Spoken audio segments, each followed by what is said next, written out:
Parents, when did your child say something way too mature for their age? Hey guys, tonight we tiptoe into that eerie little dimension where you're tiny.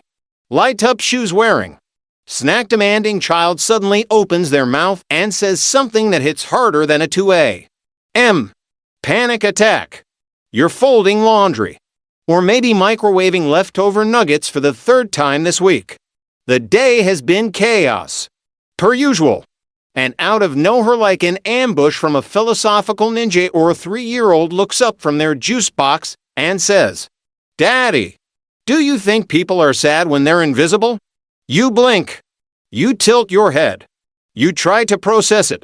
But the words just linger. What? So, before you get comfortable, take a moment to like the video and subscribe, but only if you genuinely enjoy what I do here. Anyway, back to your tiny ghost seer. You want to answer. You want to say something profound. But all your brain can do is run diagnostics like, did we watch Casper recently? Did I leave on some weird Twilight Zone rerun? But nah, this isn't TV talking. This is your actual child, asking about existential isolation. And you realize the age on their birth certificate might say 3, but something in there is already thinking. Like, really thinking. Historians still argue whether the ancient philosopher Pythagoras was actually a math genius or just a persuasive cult leader with a thing for triangles, but regardless, people believed he'd lived multiple lives before. And right now, you're looking at your kid like, okay, buddy, who were you in your last one? Later that night, you start to spiral. You replay the invisible sadness comment like a scene from a psychological thriller. You remember the way their little brow furrowed. How they looked off into space, not dramatic, not performative, just genuine curiosity. The next morning, you test it. You say, "Hey, remember when you said that thing about invisible people?" They look up from their cereal and go, "Yeah, it's probably lonely, right?" And boom, there it is again. This awareness. You remember when you thought parenting was mostly keeping them alive and semi-clean. Turns out, it also includes handling deep spiritual metaphors over Cheerios. It gets worse. You're at the park, watching your kid dig holes like they're preparing a backyard archaeological site, when another kid snatches their shovel. Classic turf war. But instead of screaming or crying, your child stares at the thief, sighs, and says, "Sometimes people take things because they feel small inside." What? You were ready to console or scold, but now you're writing this down in your notes app like it's a quote from a TED Talk. A literal toddler just summarized half the world's wars with one sentence and a plastic spade. There's an ancient Egyptian proverb, "To teach is to learn twice." You're starting to suspect that your job isn't really to teach this child anything. They're already seeing things. Your job is just to keep up. Take notes. And maybe pack snacks. It keeps happening. At dinner, you ask how their day was. They shrug and say, "I was okay, but Jessie cried because her grandma is gone. I told her that missing people means your heart remembers." Your fork hits the plate. That's not something you taught them. That's not a Daniel Tiger jingle. That's uncomfortably beautiful. Like a Hallmark card that got to real. You text your co-parent, "Our child is either a poet or a medium." They respond with, "I told you. She stared into my soul last week." You start looking at your kid differently, not like a baby with ketchup on their face, but like someone who knows. Who's maybe pretending to need help with zippers just to be polite. One night, during bath time, they line up their bath toys to any animals. Mismatched. One missing an eye and say, "Everyone should have a place, even if they look different." You pause. You want to cry, but they just dunk the hippo and go. Now it's a submarine. And just like that, it's gone. Back to bubbles and chaos. But the words hang in the air like steam. A truth bomb dropped in the tub, dissolving into water. There's this fringe theory that some children are crystal children, ultra-sensitive, intuitive, maybe even here to guide the rest of us. Most scientists roll their eyes. But sitting there, wrapped in a towel, holding a kid who just spoke like the Dalai Lama with shampoo in their ear, you start to wonder, are they teaching you? You start paying more attention. You catch them listening to other kids' parents argue. And they say, maybe they just forgot how to say I'm sorry. You see them hand a toy to the grumpy kid nobody plays with. Not because they were told to, but because, as they put it, everyone needs a first friend. You notice that you have started growing up because of them. You think about how the Greeks believed children were closer to the divine because they'd just come from it. That may be. As we grow, we forget what we knew when we first arrived. And now, your own kid keeps reminding you. Every profound sentence, every bizarre yet accurate observation, every moment they see behind the curtain when you didn't even know there was a curtain, that's what gets you. And it's only section 1. Friend, you're buckling them into the car seat when it happens again. You've just survived another breakfast disaster, half-eaten waffles, syrup in your sock, and a spilled cup of orange juice that somehow reached under the fridge. You're not even mad. You're just defeated. You do that thing where you sigh so deeply your whole ribcage gives up. And from the back seat, your child gently pats your arm and says, "It's okay, Daddy. Sometimes the world is just heavy. Heavy. The world is just heavy." You look at their tiny Velcro shoes, their juice-stained t-shirt, their squished plush panda, and you wonder if they've been eavesdropping on your therapy sessions. But no, this isn't mimicking.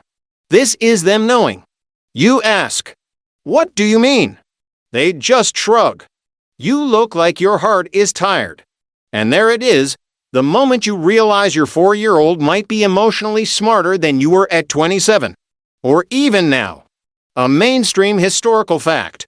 During the Enlightenment, philosophers like Locke and Rousseau debated whether children were born as blank slates or with some kind of innate wisdom.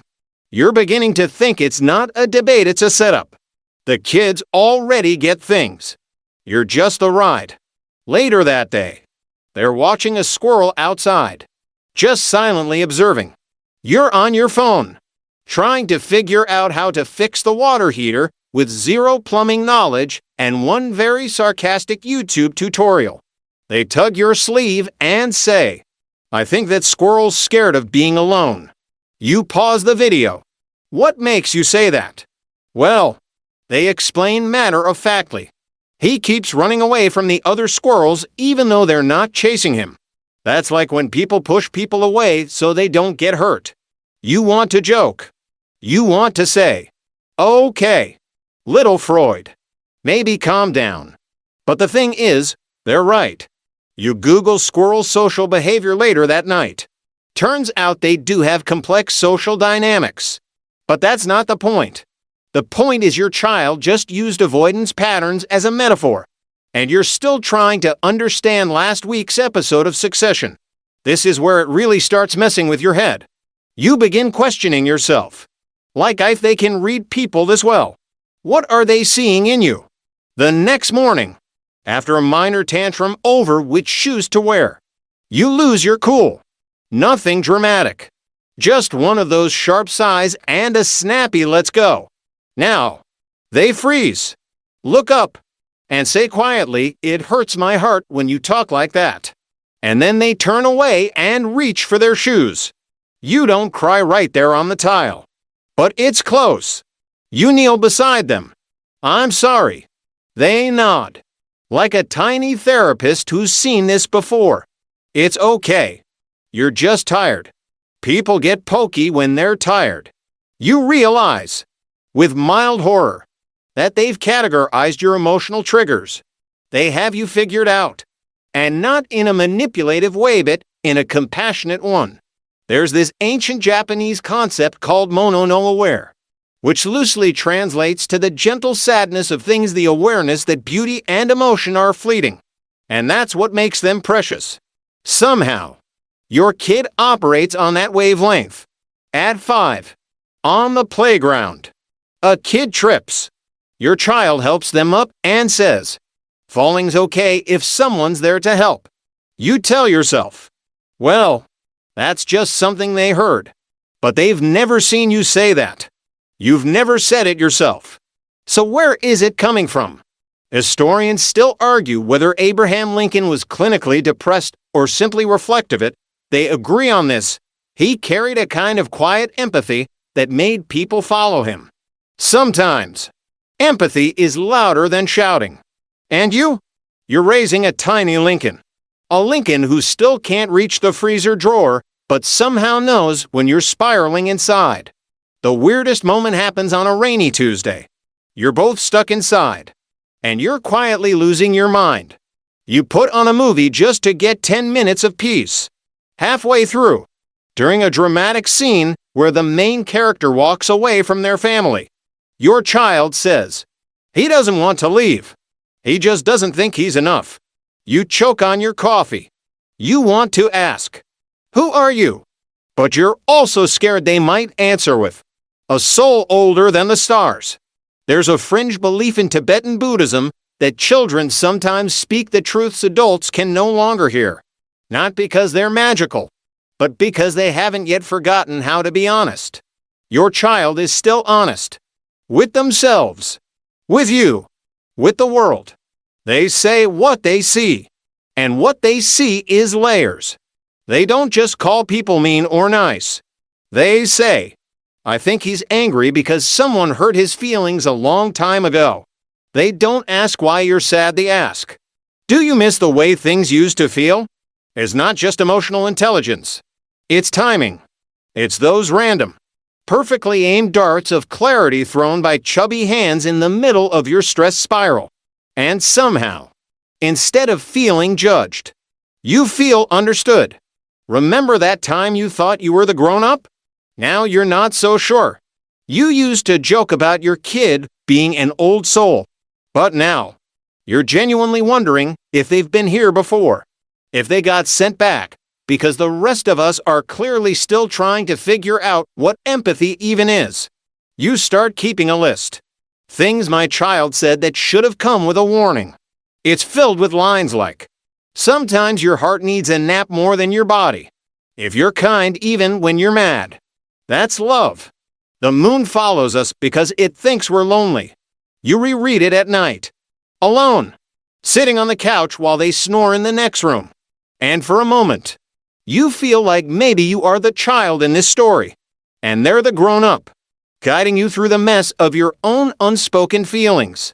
It's a Thursday night, and you're 2 hours deep into trying to assemble a toy kitchen set that came with 87 screws, 0 pre-drilled holes, and instructions translated from what you think was finished by way of interpretive dance. You mutter something like, "This is a joke, right?" To no one in particular and your child, watching from across the room in a cardboard box spaceship, replies, "Sometimes the hard part is just part of the fun." You pause mid-screwdriver. You stare at them. I mean, they continue. Otherwise it would be boring. Right? There it is again. That moment where your child breaks character and suddenly becomes the unexpected narrator of your own emotional journey. You ask, "Did you hear that somewhere?" They shake their head. "No. I just thought it in my brain." Cool. Great. Your child is now a pint-sized stoic philosopher. Epictetus in Paw Patrol pajamas. It starts happening more and more in these small, quiet moments. Not dramatic revelations. Just casual bombs of self-awareness. You're driving home one afternoon when they say, out of nowhere. When people yell, it makes the space feel sharp. You turn the music down. What do you mean? They make the air feel like it's poking me. You're not even sure what to say. Because you get it. You've just never had the words. There's an ancient Chinese art form called kintsugi, where broken pottery is mended with gold to highlight the cracks rather than hide them. It's meant to show that something can be more beautiful because of what it's survived. You're beginning to think your kid has been doing kintsugi with emotions. You remember a week earlier you're leaving the grocery store. You're frustrated. Your phone won't stop buzzing. And the checkout line had felt like a test of moral endurance. You're muttering under your breath about bills, deadlines, the cost of grapes. And your child just says, "Maybe we don't have to worry so much if we just love each other enough." You're too stunned to reply. Not because it's naive, but because it's what you needed someone to tell you. Historians still argue whether Marie Antoinette really said, "Let them eat cake," when told her subjects had no bread. But even if she didn't, the line "Endurus Beccaus," it captures the tone deafness of people who forget how hard life is outside their palace. Your kid, not living in a palace, but somehow, they're tuned into your stress like an antenna. That night, you're putting them to bed. Lights are dim. Their hands are sticky with toothpaste. And they whisper, "I saw you crying in the kitchen." You freeze. You thought you'd hidden it well. Just a few minutes alone while the pasta boiled. A moment of release. But they saw. You lie and say, "I was cutting onions." They stare at you for a second and reply, "The onions were in the fridge." You realize lying to them is like lying to a detective who's already read the case file. You say, "Sometimes grown-ups cry when they're tired." And they reply, "Yeah, but I think you were sad, not sleepy sad." Now you're lying on the floor in the hallway afterward, wondering how this child came pre-programmed with an entire library of emotional distinctions. Sad. You've never even said that phrase in your life. And yet it's exactly right. Fringe tidbit. There's a theory that kids under the age of 7 experience something called interpersonal attunement, where their empathy isn't just emotional, but physical. They quite literally feel what others feel. It's unconfirmed, of course, and scientists debate whether it's neurological or behavioral. But in that moment, you believe it, because this isn't parroting. It's witnessing, and it's accurate. Later, they draw a picture of the two of you, sitting side by side under a purple cloud. That's the day you had the heavy feelings. They explain, "But I sat with you in my pretend way." You blink. Your pretend way? Yeah. They say, "It's like real, but invisible." Your throat tightens. You excuse yourself to the bathroom and stare at your reflection for 5 minutes. You used to believe parenting was about shaping a child, teaching them how to move through the world. What nobody told you is that they'd be shaping you back. On a walk, they stop and stare at a row of ants marching across the sidewalk. They don't fight. They say. They just help each other carry big stuff. You nod. And nobody yells. They add. Then they look up at you and say, "I wish people were more like ants." You suddenly wish the same thing. You're standing in line at the post office when an elderly woman drops her envelope. You're too slow to help it, your kid isn't. They scoop it up and hand it to her. Unprompted. She thanks them. They say, "You're welcome. I hope your mail brings something good." You stare at them. "Who are you?" She laughs and looks at you like, "That one's a keeper." And you nod. But inside you're thinking, that one might be running the place by the time they're 10. It's unsettling sometimes how easily they read a room. How their small observations peel back layers in you that you hadn't realized were still raw. You're folding laundry when they say, "Do you think the clothes miss us when we're not wearing them?" You laugh. What? Like, maybe your sweater wants to keep hugging you. You look at the sweater in your hands. And suddenly, you're not laughing. You're thinking about how many things in your life you've taken for granted. Warmth, comfort, love, little things that just are, until they're not. And now your child is teaching you about gratitude with a pile of static cling socks. It's not that they're always serious. They're also just a kid. They trip over shoelaces, laugh at farts, and once tried to eat a Lego. But when those moments of maturity hit, they hit hard. And it always feels like they're seeing right through you. Not in a scary way, but in a way that says, I see all of you, even the parts you try to hide. You're no longer just the protector. You're the protected. And it's both humbling and terrifying to realize you've raised someone whose understanding of the human condition sometimes exceeds your own. You're at a family birthday party, balancing a paper plate stacked with pizza slices while keeping half an eye on your child. They're sitting in a circle with some cousins, deep in conversation. The kind where you don't expect anything remarkable, just a bunch of under 10 swapping stories about school lunches and Minecraft builds. Then someone mentions how babies are dumb. And your kid, barely pausing between chews, says, well, everybody starts out not knowing stuff. That's why kindness is important. You pause. Mid-bite. Pizza forgotten. That wasn't rehearsed. Nobody taught them to say that. It just came out. Like it was the most obvious thing in the world. The kids blink. One shrugs. Someone offers a Capri Sun. And the world rolls on like it didn't just tilt a few degrees. This is the stuff that gets you. Not the rehearsed thank yous or classroom politeness. It's the unfiltered, weirdly wise declarations they just drop into casual conversation. Like philosophers at brunch. That night, you're brushing their teeth. The usual chaos, foam on the mirror, suspicious gurgling, half a toothbrush sticking out like a lollipop. And they suddenly ask, when you were little, did you think love was easy? You choke on your own spit. You recover. Probably. They nod. Knowingly. It's not. Huh. No. Kid. It is not. But who gave you clearance to be this emotionally astute while still needing help tying your shoes? Mainstream historical fact. Sigmund Freud once argued that children's emotional development mirrors the rise of civilizations being in chaos, struggling through ego, and eventually learning self-restraint. His theories are controversial, sure, but every parent has felt that same bewildered sense of watching a tiny person develop layers that seem far too complex for their age. And yet here's your child, navigating emotional territory with the precision of a seasoned therapist. You begin to feel like you're the one in preschool. One Saturday, you're walking past a homeless encampment.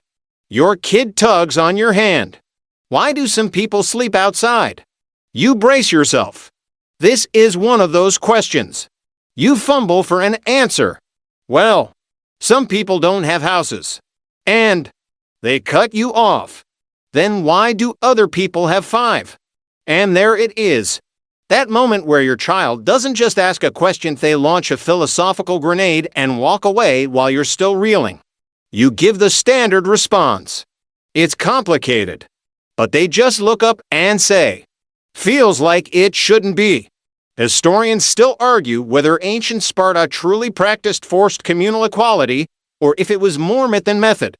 But whatever the truth, there's something deeply human about this longing for fairness, a longing that shows up early, in kids who haven't been taught to look away yet. Your child isn't asking for a full socioeconomic breakdown.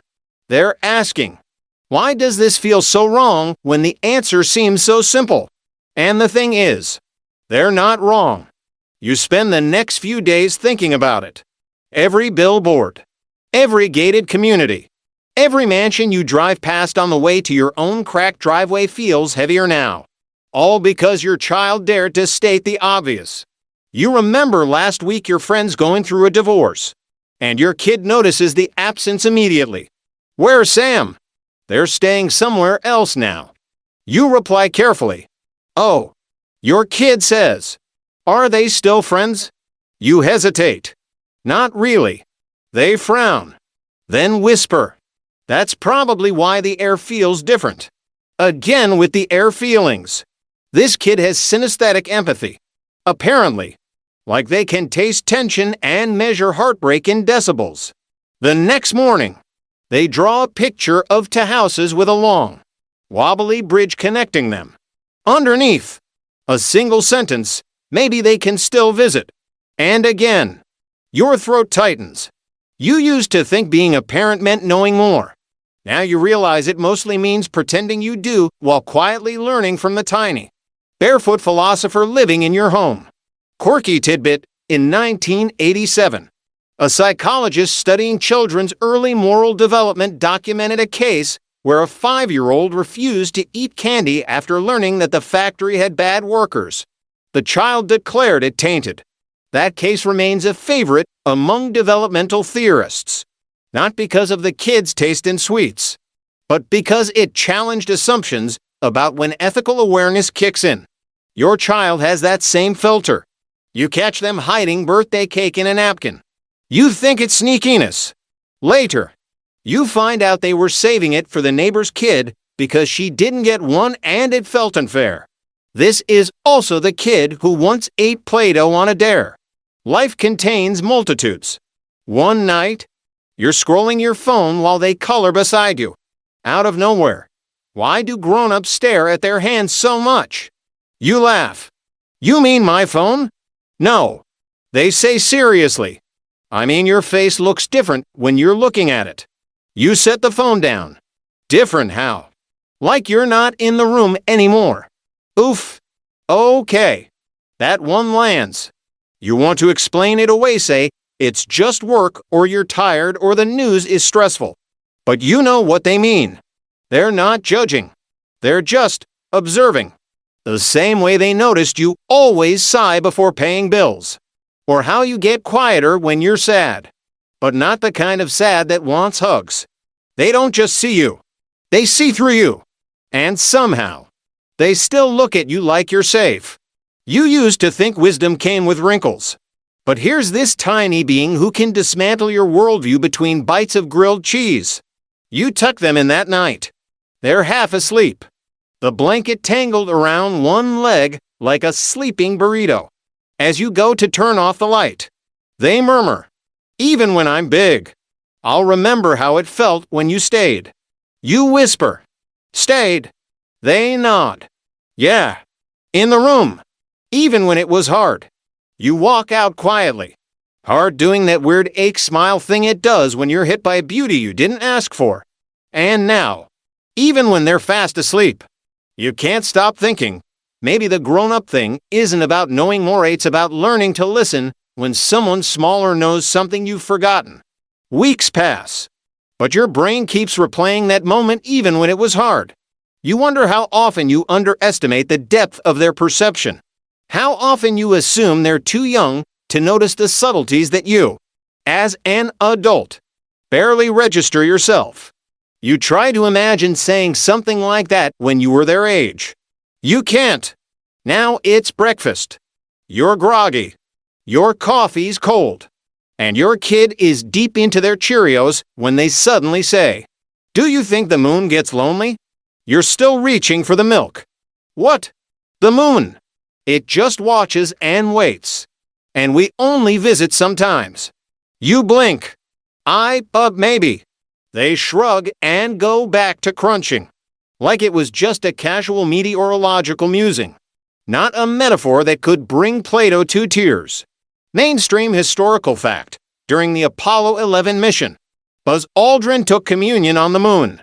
A moment of reflection and solitude 240. 0 miles from Earth. Unheard by mission control. It was personal, spiritual, and beautifully human. And yet even that quiet ritual seems less poetic than your kid's casual lunar empathy. Later that day, you're folding laundry and find a little paper folded up in their hoodie. Inside, a scribbled drawing of a stick figure under a storm cloud. Next to it, another stick figure with a tiny umbrella, holding it over them. Above, the words, "It's okay to cry. I'll bring an umbrella." You sit down on the bed, clutching socks like they're Kleenex. Your child isn't just precocious. They're aware. Too aware. The kind of kid who'd be voted most likely to write a memoir by age 10. They overhear you talking to a friend about war in the news. You try to keep it vague, but their ears are like radar. That night, why do people want to hurt people they've never met? You don't answer right away. What can you say? That adults fight over land, beliefs, power. That humans have been doing it since we figured out how to throw rocks. Historians still argue whether the Trojan War actually happened, or if it was just a glorified metaphor for human stubbornness and ego. But one thing's certain: children never start the fighting. They inherit the smoke. You manage. Sometimes grown-ups think they have to fight to feel safe. They frown. That sounds like when I used to bite people in preschool. You chuckle. Exactly. And then because this kid doesn't let you off the hook, the ad. But I don't bite anymore. I learned. That's it. That's the tweet. Just hand them the Nobel Peace Prize and a box of crayons. Your kid isn't trying to be wise. They just are. In ways that embarrass your adult-level reasoning. You've seen them cry because a bee hit the window too hard. You've heard them say, "I think dreams are just your heart whispering." Quirky tidbit: in ancient Mesopotamia, children were believed to be closer to the god's net because of innocence, but because of their unfiltered insights. There are tablets from 3000 BCE where adult scribes record the sayings of children as omens or prophetic signs. They weren't wrong to listen. You're starting to think we've been doing it backward. Maybe childhood isn't a stage you grow out of, but one you slowly forget. It's a Tuesday evening. You're both watching a cartoon when a commercial for a luxury car interrupts the flow of talking animals. Your kid, without even looking up, says, "That's a lot of money just to go places in style." You raise an eyebrow. "You think so?" They shrug. "Well, cars are for driving. The trees don't care what it looks like." And suddenly, you're questioning every adult purchase you've ever made. Later that week, you're reading together. A simple story dog gets lost, finds its way home. Sweet. Classic. When it ends, your child turns to you and whispers, "I think the dog knew the way the whole time. It just needed someone to wait for it." You pause. Book halfway closed. "You think so?" "Yeah. Sometimes we're just scared. Even when we remember." You stare at them like they've just quoted Rumi by accident. And here's the thing: they're not always profound. Sometimes they still eat glue. Sometimes they believe a blanket will protect them from tax audits and monsters. But every once in a while, they say something that cuts right to the soft, scared part of you that used to be a child and still isn't quite grown. You've spent so much time teaching them to say please and thank you, to look both ways, to use their inside voice and not microwave forks. But now, you're realizing I've been teaching you. 2. To listen better. To question harder. To feel more. You're in the grocery store checkout. They're reading the cover of a tabloid filled with celebrity breakups and alien babies. Why do people like reading sad stuff about people they don't know? You stutter. Entertainment. I guess. But wouldn't it be more fun to read something that made you feel better? You're struck by how reasonable that sounds. You want to say something wise in return, but you're too busy wondering why we don't. That night, you lie in bed thinking of every moment they've said something beyond their years. Not because it made them seem older, but because it reminded you of something older in yourself that you'd forgotten. You walk past their room. They're asleep. The kind of deep, peaceful sleep that only comes after asking the universe some hard-hitting emotional questions and following it up with goldfish crackers. You tuck the blanket in a little tighter, not because they need it, but because you do. And somewhere in the quiet past, the laundry piles, the school drop-offs, the Band-Aids and bedtime stories, you realize raising a child isn't just about molding a person. It's about watching a person arrive already whole. already full of thoughts too big for their tiny bodies, and learning to make space for their voice, even when it surprises you. Especially then. The house is quiet now. The kind of quiet that hums gently under the walls, like even the drywall has exhaled. You sit for a moment, letting the silence wrap around you. The day has been long, filled with the clatter of life and the unexpected wisdom of someone barely 4 feet tall. But here, in this gentle hush, you start to feel the stillness they gave you.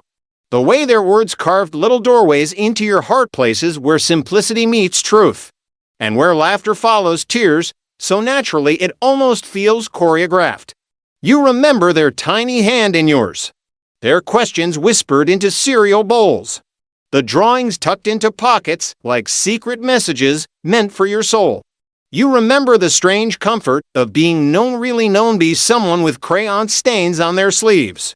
You let the final images soften, their breathing steady in the next room, the moonlight curling across the hallway floor, the feeling that maybe, just maybe, you're doing okay at this parenting thing, not because you've figured it all out, but because you've learned to listen. And as you drift, slowly, into sleep, you hold on to one last truth. Sometimes the wisest person in the room still needs help reaching the sink.